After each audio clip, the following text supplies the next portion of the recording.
ಇದ್ರ ಜೊತೆಗೆ ರೀಸೆಂಟಾಗಿ ಒಂದು ಸಿನಿಮಾದ ಶೂಟಿಂಗ್ ನಡೀತಾರೆ ಚಂದನ್ ಅವ್ರ ಜೊತೆ.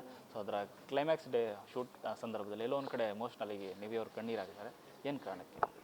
ಏನೂ ಕಾರಣ ಇಲ್ಲ. ಇಟ್ ವಾಸ್ ತುಂಬ ದಿವಸ ಆದಮೇಲೆ ಸಿಚುವೇಶನ್ನು ನೋಡಿ ಹಾಗೇ ಇತ್ತು.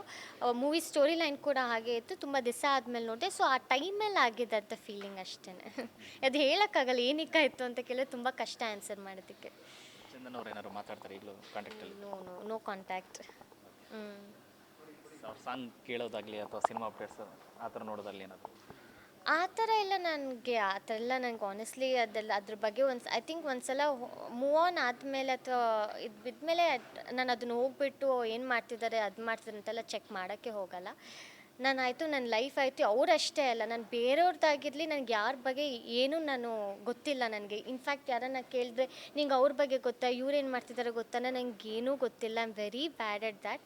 ಅಷ್ಟು ಐಡಿಯಾ ಇಲ್ಲ. ನನ್ನ ಫ್ರೆಂಡ್ಸ್ ಎಲ್ಲ ಆಗಿರಲಿ normal school friends, college friends ಆ ಥರನೇ ಇರ್ತಾರೆ. ಸೊ ನಂಗೆ ಅದ್ರ ಬಗ್ಗೆ ಎಲ್ಲ ಐಡಿಯಾನೇ ಹೋಗಲ್ಲ ಅಷ್ಟೇ.